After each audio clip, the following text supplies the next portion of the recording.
We're getting sales tallies now for the month of October. And, you know, October is not that big of a month or big of a reporting month, I should say, because it doesn't fall at the end of a quarter like the end of September did. So I won't have as much data to sift through this time around. However, we do have a tally from Automotive News, and I'll briefly go over this, but the big focus today is Toyota. Big surprise. Like my Toyota videos, the videos that David and I did in Japan on the Corolla, the baby Land Cruiser FJ, those videos are going astronomical. Numbers I've never seen before. I sound like I'm drunk. Never have we seen numbers this good. Literally, the numbers are out of control for this year's Japan Mobility Show. People's interest in the Land Cruiser FJ, people's interest in the new Corolla. It's been amazing. I appreciate that with all you guys. But before we get into Toyota's record-breaking month, yes, they broke all-time sales records, not just Toyota, Lexus too. I cannot believe it. Let's get into the tallies real quick, all right? We have Ford up 2% on the month of October. They're having a good year so far. Lincoln up 3% on the year, but they've been sliding hard these last few months. The quarter was down for them too, if I remember right. Acura up 2% for the month of October. Now I wonder what DSR was. Let me look up DSR selling days. Okay, the selling days were equal. Okay, so when we look at sales numbers here, it's apples to apples. There wasn't one or one less or one more selling day compared to last October, so it's equal selling days that we're looking at. Honda and Acura are hanging in there. Volume's high for them. And I'll have to do a follow-up video to see which models are succeeding, which are not. And it is always a bit worrisome to see what their sales volume, especially on the Acura end, is comprising of. All right, but Acura's up right now, and that is a surprise for me. Okay, anyways, I'll have to decipher them more. Genesis hanging in there, up barely on the month, up 12% on the year. Hyundai, this is a surprise. Hyundai, you would think with the new Palisade, for some reason, and it could be due to EV tax credit, I'll have to break them out later, but down 2.3% on the month of August, month of October, but they're still up about 10% on the year. Kia, barely up, like margin of error up sort of thing on the month of October. Fascinating. So overall, like Hyundai, Kia not doing that hot, but they're just kind of hanging in there. Mazda, I just posted my video on the new Mazda CX-5, the 2026 Japan Mobility Show, and you can't see it outside because it's parked way back there, but I just reviewed the 2025 CX-5, the old, the tried, the true, the proven. It's an amazing vehicle. Wait for my review on it, but when I looked at inventory for the CX-5 in my area today, there was a ton of CX-5s, a ton, like 1,200 in my area. All right, so crazy deals to be had on most manufacturers right now as people are running out of money. Interest rates are still high. Affordability's low. All-time high car prices still.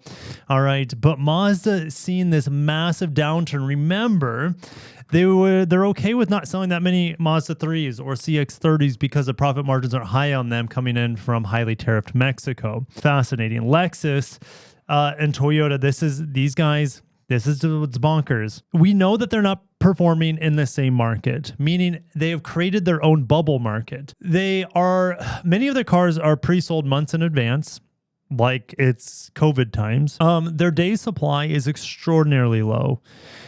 So low that it's less than half of the average day supply, and Toyota's bringing that average day supply down on the industry. So they have 30, 40 days supply typically. Well, the industry's averaging like well over 80 days supply. What does that mean? Well, Toyota and Lexus are selling so fast that they are still kicking butt, taking names, and setting all-time records. So we're going to get over to the PDF here, and I'll break out on these numbers here in a little bit. It's going to be a long video. I hope you guys you got your snacks and drinks because we're going to get nerdy. But I also have an email from Toyota, and I want to go over some highlights. Best ever October. All-time. Best all-time October for the world's largest manufacturer, the number one retail manufacturer in the United States, not the volume. General Motors outsells Toyota here.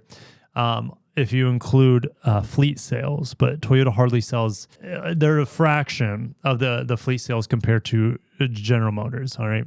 They sell most of their cars to people like you watching instead of rental fleets or, police departments, that sort of thing. Not only do we have a best October for Toyota, we have 18 models that have achieved year-over-year sales growth. And we'll go over these models here in a little bit. You can see the big spreadsheet on the screen.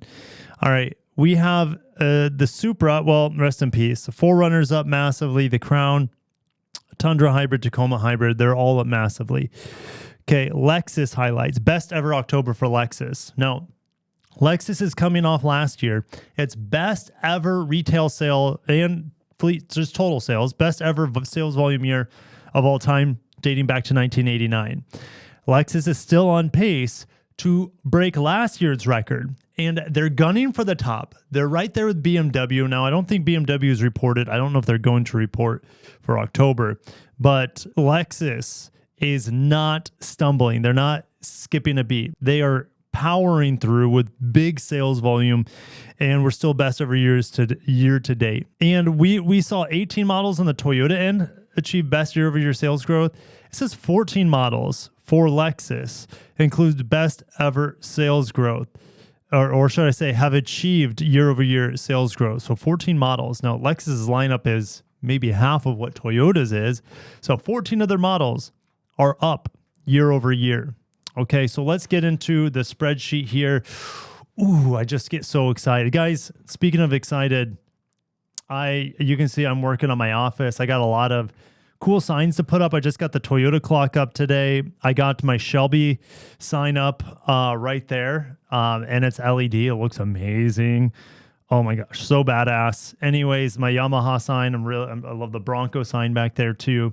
I got some cool vintage signs going up soon, from Chevy trucks to Suburbans, Corvettes, stuff like that. So office is evolving. It's still brand new. I've only been in here for a few weeks at this point. So let's get into the spreadsheet. The sales sheet is just, Toyota's accelerating. They're already kicking the pants off the industry. If we look at the year-to-date volume, 8% for Toyota, okay, 9% for Lexus, but they were both up about 12% on the month of October. They are accelerating their sales pace right now. And Lexus, again, all-time sales record is what they only have 2 more months, just 2 more months, and they will set another all-time sales record beating last year. So let's look at the Corolla. Again, the Corolla video on my channel is still blazing hot. I've never had a video do as well as that video is doing in the first week of me posting it. It is mind-blowing. It might be my first video to 1 million views, and I'm can't thank David enough for helping me out with that video. All right. Corolla, 3% up on the year, 20% up on the month. I think that Corolla at this pace might take down the Civic. It's going to be a battle to the end to see which one beats each other in terms of total sales volume. But the Corolla sales is huge. All right, I'm curious with Corolla Hybrid. I won't have time to do all these hybrid breakdowns because that's like an hour in itself. A Corolla Hybrid up a lot, but it's still a small volume. So if we look, it's at 3,600 for the month, and Corolla sold 21,000. So what is that, like 15%? Let me do the math. 36 divided by, let's say 213, it's 17%. 17% of the Corolla sales are hybrid. So anyways, Corolla's great. Corolla's doing great. I really only recommend the hybrid, but yeah, it's not that much more expensive. It's a way better experience, better fuel economy, smoother, and a better powertrain. It's just better. Okay, so Supra up 123% on the month. It's the final, right? It's the final allotment. The Supra is done. It's dead until we get a new one in-house built by Toyota. Maybe Mazda gets involved with the new Supra, but that's not what this video is about. GR86 down 3%. Mirai, whatever. Crown up 57. This is what I don't get. I don't know why the Crown is doing so well this year, because the Crown Signia is on the market, and you would think most of those sales would go to that car. Now, here's the thing. The Crown has been doing well the last few months, but it's down 45% on the year. So I don't know if there's something internally or some sort of incentive for dealers to sell the Crown to finish out the year from Toyota. Okay, that's my guess on why it's selling so well these past few months. Okay, Prius up 44% on the year, but it's just sliding. There's something going on with production volume on this. Simple as that. Okay, Camry down 1% on the month, up 3% on the year. What's mind-blowing about the Camry is that it hasn't stumbled going full hybrid. Toyota's like, okay, we're going to like triple, quadruple our hybrid output for the Camry. All Camrys full hybrid now, starting the 25 model year. And their sales volume is just huge. 261,000 units so far this year. All right, let's get into Toyota crossovers, then we'll head to Lexus. BZ. Well, here's the irony. BZ started going down in sales, well, obviously the entirety of this year, but really bad the last couple months. There's no volume because we're still waiting for the new refreshed BZ to come in to replace the BZ4X. All right, so EV tax credit ended.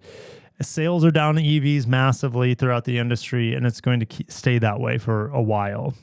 All right, so whatever. BZ, it's going to be low volume probably forever now that Cafe's dead. All right, RAV4.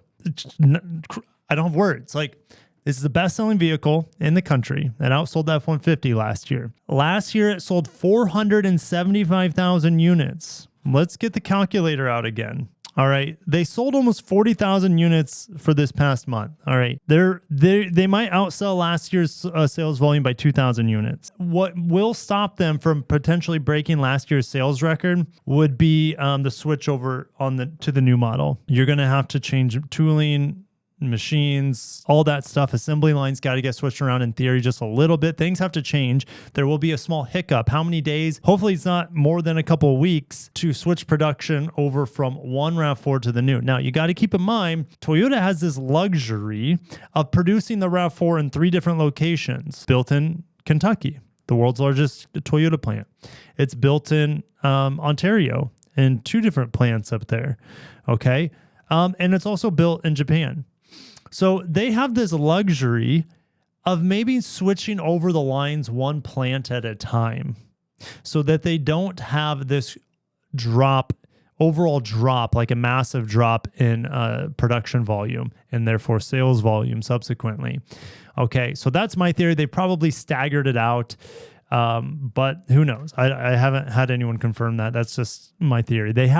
Since they have so much production, they have tricks up their sleeve to be able to weather the changeover from this current generation, the 5th gen, to the 6th gen RAV4. Wow, the new RAV4. Watch all my driving impressions. Oh, it's crazy. Anyways, Corolla Cross. Up 7% on the year, down 4%. They can't make enough of these things out of the new Alabama plant. All right. Crown Signia, minus 50%. What is going on? Now, the Crown Signia, I saw a few in Japan when I was over there. They call it the Crown Estate. Maybe it's suffering some sort of production shortage like the Prius is, or the Crown Signia is getting allocated to other markets, maybe Europe, maybe Japan, and so the volume for our market has been cut. And they're pushing the sedan variant, which in Japan, they don't call this the normal Crown, the sedan. They call it the crossover. And they call our Signia the Estate. And yes, I saw plenty of Crown Sports while I was over there, and they are beautiful. Beautiful cars, the Crown Sport, okay? No word on it coming to America. They should discontinue this Crown, aka the Crown Crossover, and bring in the real crossover, which is the Crown Sport. It's super confusing. Toyota, I don't know. That's just what you get when there's things lost in translation. All right. But anyways, Toyota Venza, rest in peace. Missed that car. Saw plenty of Harriers over in Japan, same car. Toyota Highlander. They will eventually make it in Kentucky. It's been built in Indiana for probably decades at this point. It's down 42%. It's down 6% on the month. The Highlander will be replaced by a new Highlander that's BEV. Telling you, no one's excited for that. But there's a potentiality that it's also plug-in hybrid. And if it's plug-in hybrid as well, Toyota, don't mess this up. Don't destroy the Highlander by making it EV only. All we know at this point is that they have confirmed publicly a 3-row EV coming out of Kentucky. But I've heard sources saying, hey, they're building 2 3-row crossovers in Kentucky that are EVs. but they also have the flexibility for plug-in hybrid, and please God, hope also as well standard hybrid. If Toyota doesn't offer a standard hybrid on the new Highlander, you can almost put a fork in it. Plug-in hybrid is still niche. As much as I love plug-in hybrid, it's very niche. It doesn't work for a lot of people. It's also very costly, upfront price anyways. Okay, it does provide better performance though, and more flexibility. Anyways, I don't need to get into it, but if it's EV only, Highlander's dead. Just like the EV9 is struggling, despite it being amazing, just like the Ioniq 9 struggling, despite it being amazing. They're too expensive. There's no more EV tax credit, and for families, they're too compromising. Anyways, Grand Highlander here. This is the sort of vehicle that people want. Hybrid, powerful hybrid. They have an ICE model. ICE is still popular with a lot of people, as much as I don't like the ICE that much. The 2.4 turbo in this Grand Highlander, it's still selling like hotcakes. Up 100% on the year because they had a stop sale last year. It is up 1,800 units. Sorry, 1,800%. The numbers are so big it doesn't make sense. Almost 2,000% up on the month of October, right? Almost 13,000 units versus 600 they sold.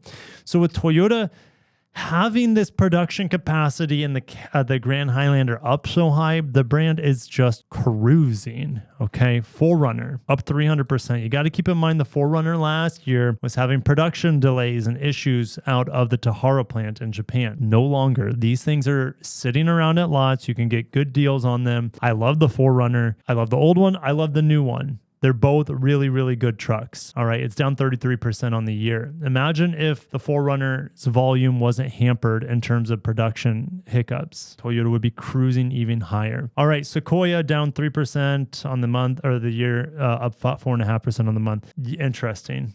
Okay, Land Cruiser up 24%. Now, Land Cruiser had a big dip, I thought, like last month, but now it's back up. It resurged. Okay, it's up 85% on the year with the turbo hybrid Land Cruiser J250. Let's get into Sienna and the trucks. No word on the electric pickup truck from Japan while I was over there. We had a big spilling of information from Best Car, which is out of Japan, okay? And they were saying that the new pickup truck from Toyota is going to have multiple powertrains, but we don't exactly know where it's going to be made. And if it's not made in the United States, it cannot come into the United States. Anyways, Sienna, they can't make enough of these, just like all the other cars I've talked about on the list for the most part. Okay, Sienna's up 43% on the year. Look, they're going to probably, it's going to be close. They're probably going to get to 100,000 units on the Sienna. Okay, the Grand Highlander is still selling more, but the let me show you. Let me show you something real quick. There's only 113 Siennas in my area, including some weird leftover stuff still in the system. And there are discounts to be had finally on the Sienna. Okay, XLE here, $2,000 off of MSRP. Most of them are pretty close to MSRP, if not more still. Now, there's, like I said, only 113. We go to Grand Highlander, and the turbo model alone has 144 units in my area. If I look at the hybrid as well, there's 50. So there's slightly more availability on the Grand Highlander. Both of them are extremely low volume.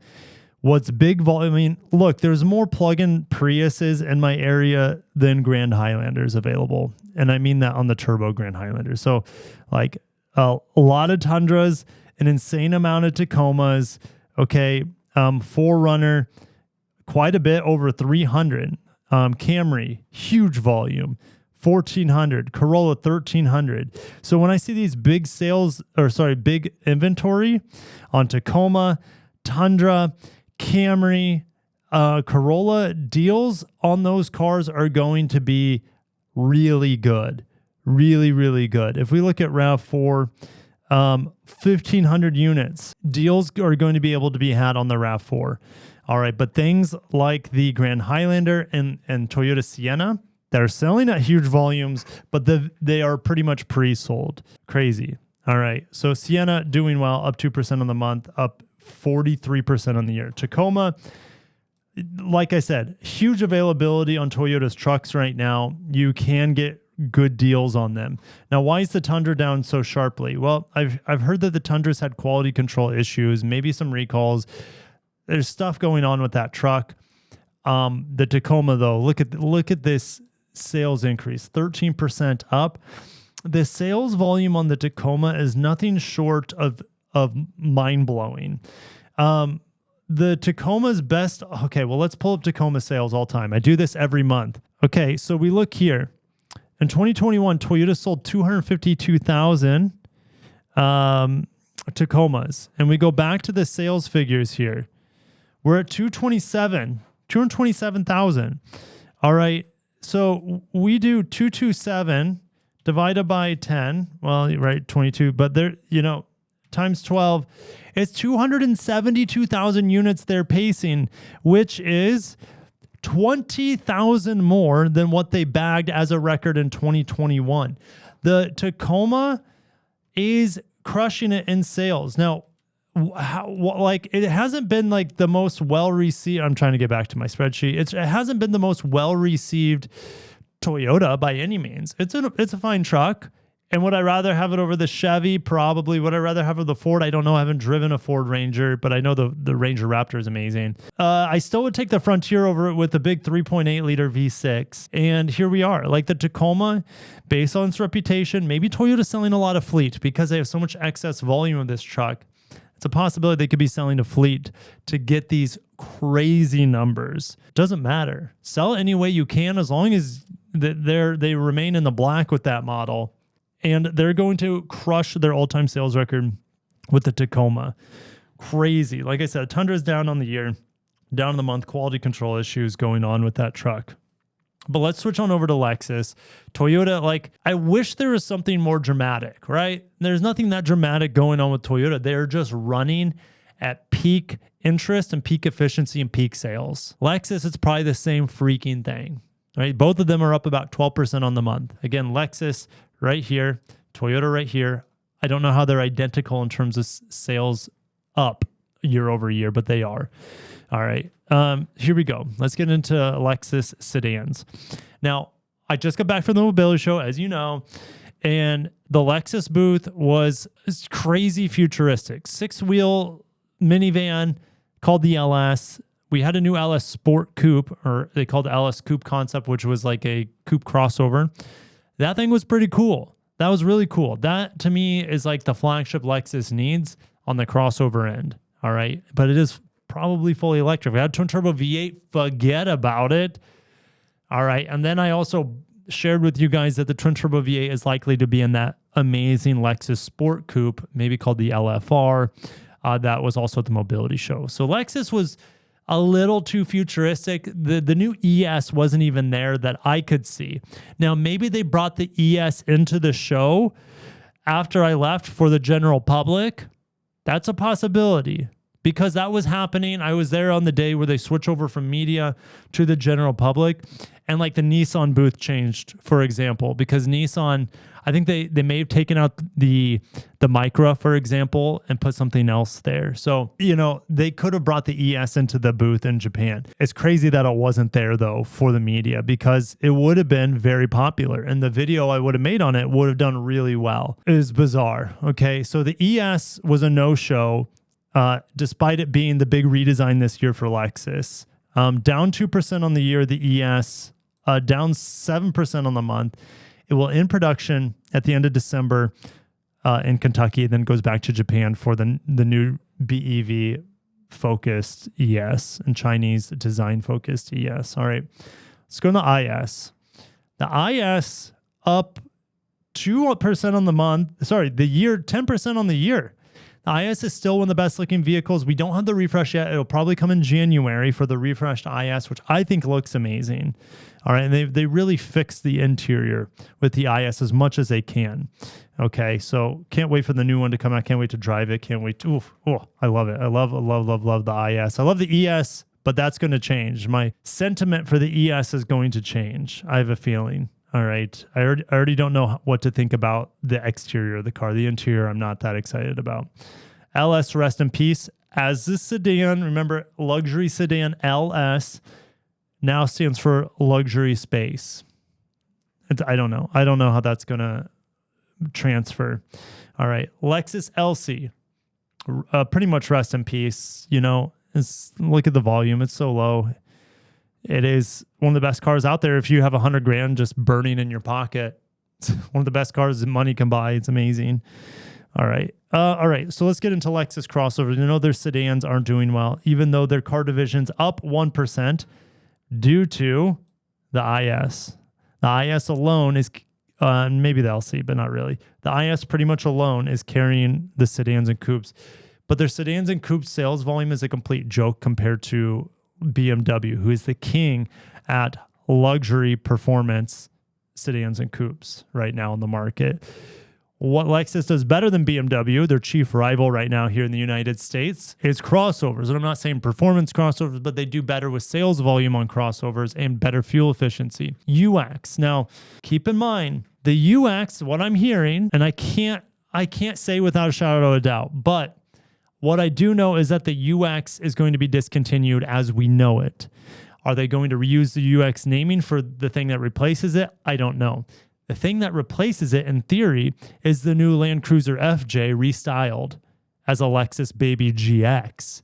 And if that's the case, it's a wrap. Lexus sales will go through the roof, assuming they can build as many as they freaking can of these little Land Cruisers out of that plant in Thailand. Could Lexus find a way at Tahara to build it in Japan? Yes. Now, I looked. Tariffs are less than 20% on cars built in Thailand imported in the United States. You look at the, let me go back to full screen. You know, there's a lot of motorcycles. My Kawasaki ZX4RR is built in Thailand. There's a lot of stuff that still comes in from Thailand. So it's good that the tariffs aren't astronomical on stuff made in Thailand that comes into the United States. If we can get the Land Cruiser FJ restyled as a Lexus Baby GX, it will break the market. Put the new 1.5 turbo in it. I mean, maybe hybrid. Hybrid or not, I don't care. I want the Land Cruiser FJ here in any shape or form. I don't care. Bring it as a Lexus so they can soak up the import tariffs from Thailand, the 20% or whatever, 18, 19%. Soak it up through the Lexus premium you have to pay on it. And that truck will do amazing here. Stay tuned. Hopefully I can hear more about it, but the new UX replacement, whether it's called the UX or not, looks like, is what I've been told, it looks like a shrunken down Lexus GX. And there's no other vehicle on the market that can look like a shrunken down GX from the Toyota portfolio unless they completely surprise us with some sort of unibody thing based on the TNGA-K platform, which would still sell crazy well for them. But if it's using GX sort of mentality, you have the LX full-size Land Cruiser, you have the J250, which is pretty much full-size, just not quite as nice as the LX.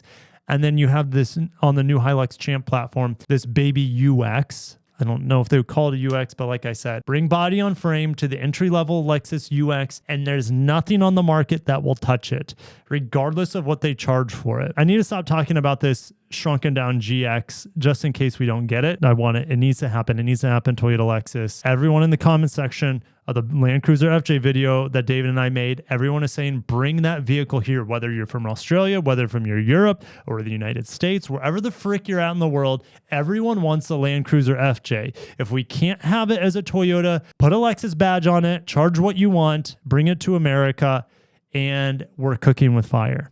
Let's move on.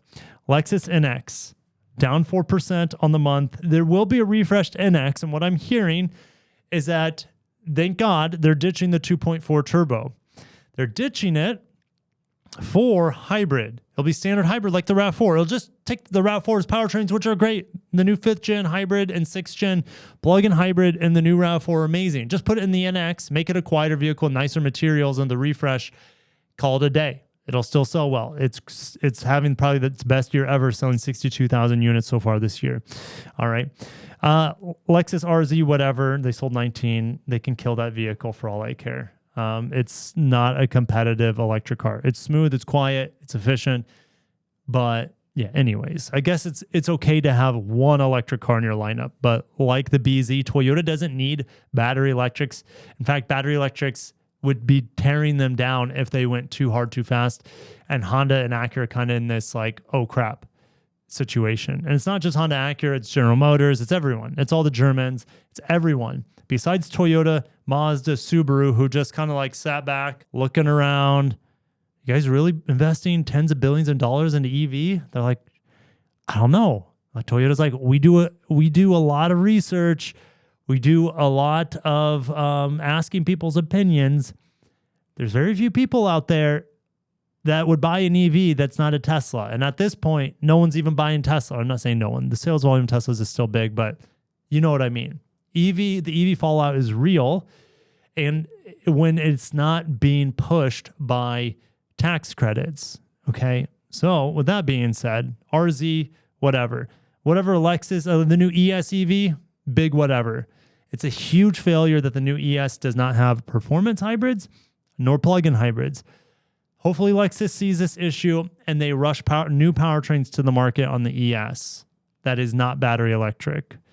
It's fine that they bring it battery electric, but that should be the niche. And Lexus, they did say that they thought it was going to be 80-20. Just a few years ago, they thought 80% of the new ESs being sold would be electric. And they're like, oh, shoot. Now it's flipped. They think 20% of the ESs will be electric. Well, I'll tell you this, not 20%. It won't be 20%. Unless they're selling a ton to the zero emission states, no one's going to want a fully electric ES. It's slow. Its range is not good. It doesn't charge fast. Like, it's not a competitive EV. Just get the hybrid. But at that point, it's like, well, it's the same powertrain as a Camry or a Crown, even though the Crown's fourth gen, but you know what I mean. In fact, the Crown has the Hybrid Max powertrain, which the ES doesn't have. Riddle me that, Toyota, Lexus. Riddle me that the Crown is going to be a better buy than the new Lexus ES with more powertrain options. I'm fired up, guys. Lexus TX, brother of the Grand Highlander, up 100% on the year, like the Grand Highlander is, up 1,000% on the month. They sold 5,000 of these things. Look at it. It's second best-selling car. All right, let's go back to the ES here. ES has sold 33,000. Grand Highlander, TX, 44,000. It is its third best-selling crossover. It's its third best-selling vehicle in total. Then the ES is after it, then the GX. Now, the GX would be selling more if they could supply the GX, I'm telling you. If I go back to cars in my area. All right, well, new Lexus GX, 134. Not that much volume. In fact, a lot of these are just allocated. They're not even on the ground. Look at these. These are all placeholder images. So when you see 134, same thing with the Grand Highlander, same thing with the Sienna. When you see this sort of low volume and they have placeholder images, most of these vehicles are already claimed. They're in transit or have been allocated. They're not actually at the dealer. Toyota and Lexus have a supply and demand issue with the GX in their favor. So GX just crushing it, up 30% on the year, 8% on the month, and they could be selling a lot more given better production availability and better volume availability for the dealers. Lexus LX. LX is having a great year, and I think it's partially because body on frame SUVs are hot right now. The LX has the new overtail trim. The LX got the hybrid finally, and it is ungodly smooth. All right, it's way better than the standard twin turbo V6 in my opinion. It's up 11% on the year, and this is $100,000+ truck, the LX. Good job, LX, and Lexus overall, just smashing it. I'm going to briefly comb through these hybrids. What's up big for hybrids right now this year? Obviously, Camry up 75%. Sienna up 40%. Grand Highlander up 166%. They cannot supply enough hybrids for the Grand Highlander.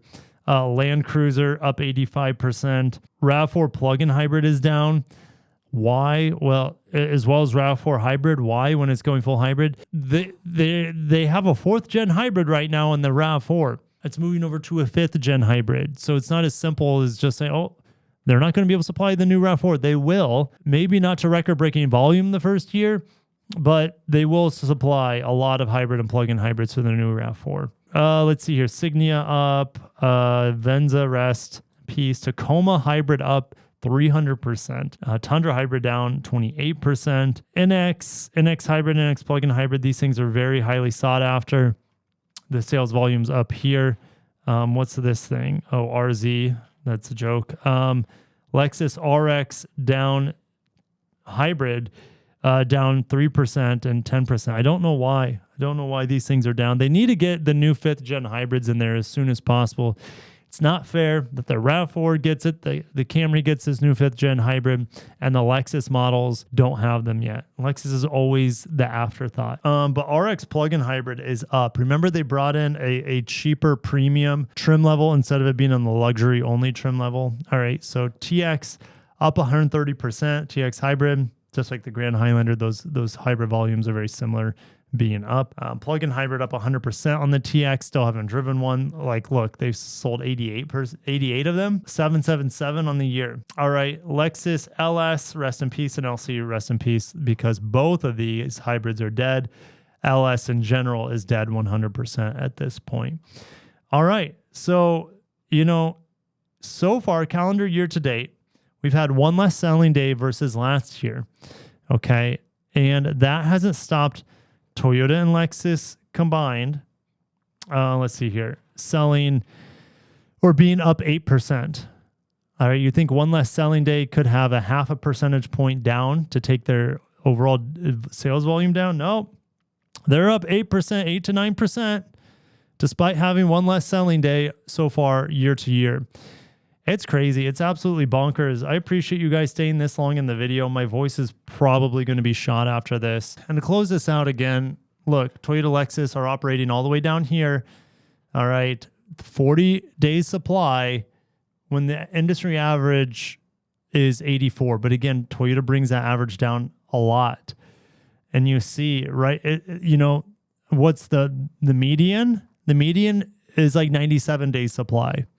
Okay. And the mean is 84. If I remember those terms from 5th grade math properly, this is really, if you take Toyota and Lexus out of the equation, which I know it's not fair to do, but you could take Ram and Lincoln out of there, and still the average would probably be closer to 90 days supply. It's nuts. It is absolutely crazy. So the market is in the consumer's hands. As long as you're not buying a few specific Toyota Lexus models. Again, buy a Camry. You'll be able to get great deals on a Camry. Buy a Tacoma. Great deals on Tacomas, even Tundras. 4Runner. Seemingly good deals to be had on the 4Runner. Corolla. Good deals to be had on the Corolla. And RAV4s. These 25 RAV4s, you can get great deals on these RAV4s before they are discontinued for the new model. Okay. And these are great cars. Really good cars, the RAV4. So, gotta shut it down. Thank you, guys. If you want to see me cover a specific brand, I typically do Honda, Mazda, sometimes Subaru, the Koreans, with these monthly sales updates because I love them, as you can't tell. I've been recording before editing over 46 minutes so far. So it's just a lot of fun for me. If you enjoy that, make sure you subscribe and tell me which brands down below you want to see me cover in my next sales update. Because again, we go back to these sales numbers. I know it's the longest ending ever of a video. We have the tally for these brands so far. These brands have posted. So if you want me to cover one of these specific brands, just let me know down below, and time's limited, obviously, but I will try to get some more sales updates videos out for you guys. Thank you. Stay tuned for more. Have a great day and peace.